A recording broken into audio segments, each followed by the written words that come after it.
से और हम लोग बातचीत रखेंगे। उसके पहले मैं चाहूँगा कि अमर सिंह जी हैं आपकी कॉलोनी से, वो अपनी बातचीत रखें और सभा की शुरुआत करें।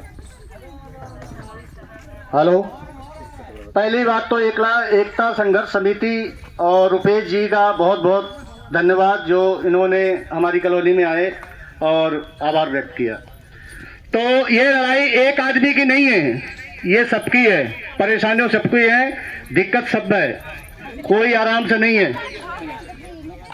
बिजली सबको चाहिए लेकिन घर से कोई निकलना नहीं चाहता, घर बैठे काम हो जाए ऐसा नहीं है। ये लोग 1 महीने से आज संघर्ष कर रहे हैं, गली गली घूम रहे हैं, घर घर जा रहे हैं। तो ऐसा नहीं है, इनके बच्चे नहीं हैं, इनकी नौकरी नहीं है, तो ऐसे नहीं होता है, निकलना पड़ता है घर से। हेलो साथियों, सबसे पहले एकता संघर्ष समिति का बहुत बहुत हार्दिक स्वागत अभिनंदन है इस कॉलोनी में। और हम ज़्यादा कुछ न कहते हुए यही कहेंगे, जैसे ये समिति संघर्ष कर रही इतने दिनों से और लोगों को जागरूक कर रही है कि बिजली का कनेक्शन लेना है, अधिकार मांगने से नहीं छीनने से मिलता है, ये बात बिल्कुल सत्यार्थ है, इसमें कोई शक की बात नहीं है।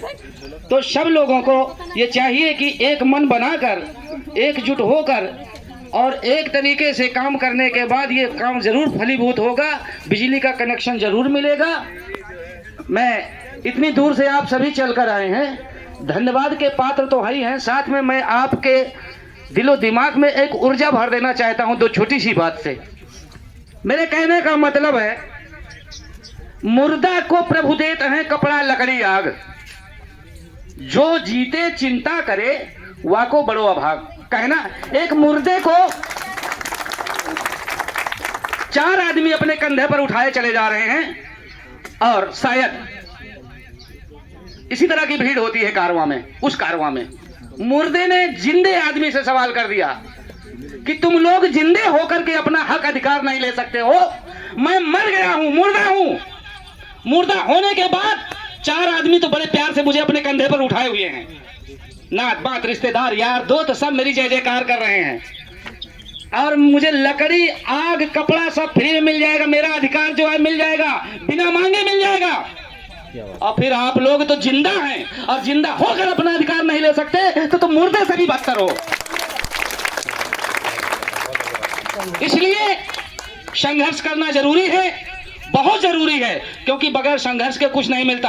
अगर हमारे देश में लोगों ने संघर्ष न किया होता तो हमारा देश नहीं आजाद होता, हमारा देश नहीं आजाद होता। इसी तरह से तब से लेके अब तक भी बहुत सारी कुरीतियां, बहुत सारी कुप्रथाएं चलती चली जा रही हैं, और हर चीजों के लिए प्रदर्शन धरना होता रहता है, संघर्ष होता रहता है, लोग करते रहते हैं, मिलता रहता है। इसलिए इसे भी हमें करना होगा और ये हमें ही करना होगा, आसमान से कोई फरिश्ता नहीं आएगा इसको करने के लिए। तो मैं ज्यादा न कुछ कहते हुए मैं थोड़े शब्दों में ही कहूंगा कि एकता संघर्ष समिति के साथ सम्राट सेवा समिति भी सम्मिलित है, पूरा भरपूर समर्थन है, यहाँ के लोग आपके साथ हैं। कोई ऐसी बात नहीं, जो कदम आपका होगा आपके कंधे से कंधा और कदम से कदम मिलाकर चलने का हम पूरा प्रयास करेंगे। धन्यवाद।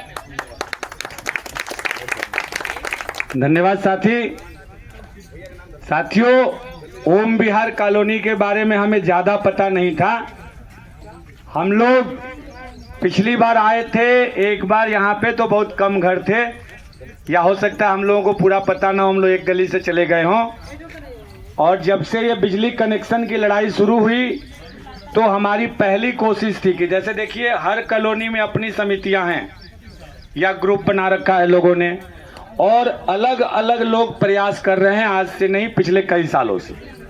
और अक्सर ये प्रयास गर्मियों में होता है, क्योंकि ठंडियों में हम लोगों को उतनी दिक्कत होती नहीं है, बिजली की ज़रूरत कम होती है, और वैसे भी हम लोगों को आदत पड़ गई है, क्योंकि लोग सोचते हैं कि जहाँ हम लोग गांव से आए हैं वहाँ तो कुछ भी नहीं था। तो थोड़ी बहुत भी अगर सुविधा है, जीने भर का भी अगर थोड़ा जुगाड़ भिड़ जाता है, तो हम लोग अपना हक और अधिकार तो दूर की बात है, कुछ भी मांगने के बारे में सोचते ही नहीं। और ये आदत, कहते हैं ना कि जब आदत पड़ जाती है तो बड़ी मुश्किल से छूटती है, और हम लोगों में ये आदत पड़ गई है, हम लोग जड़ हो गए हैं, हम लोग एकदम निर्जीव। जिन्होंने अभी कहा ये कि मुर्दे से तुलना की, तो ये शर्म की बात है। हम इंसान हैं, और आजादी मिले हुए 1947 के बाद से 78 साल का समय गुजर चुका है। अंग्रेज चले गए, तमाम सरकारें आई गई चली गई, हम लोग हैं। अभी लोगों ने ही बताया कि काफी लोग आज रविवार को भी ड्यूटी गए हैं। क्यों रविवार को भी वो ड्यूटी गए हैं? ताकि अपने परिवार को बेहतर जीवन दे सके। तो क्या ये बेहतर जीवन है? नहीं, ये नरक की जिंदगी हम जी रहे हैं, जहां न सड़क है, न पानी है, न बिजली है, कुछ भी नहीं है। हमने अपनी गाढ़ी कमाई का पैसा लगा के प्लॉट खरीदा, मकान बनाए, और उसके बाद भी अगर हमें कोई सुविधा नहीं मिल रही है तो कहीं न कहीं इसके लिए हम भी जिम्मेदार हैं।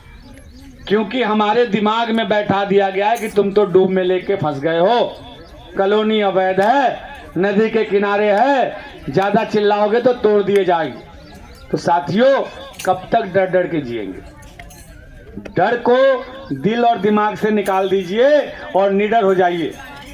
बिना लड़े भी कॉलोनियां टूट रही हैं।